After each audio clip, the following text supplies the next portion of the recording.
the lofted flange command can be also used to connect two similar sketches that are different sizes. You can see here, one's wider and shorter than the other one. And so as I create that,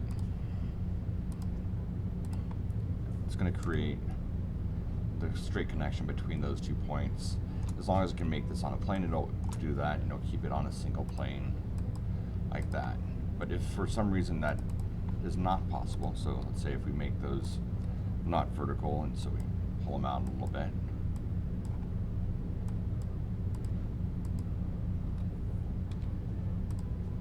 that's still, let's keep that R2, but make these equal. Now throw an angle in here of 60 degrees. Now it cannot connect those on a single plane, so it'll put in a break where it needs to be able to make that the start shape and the end shape be the same.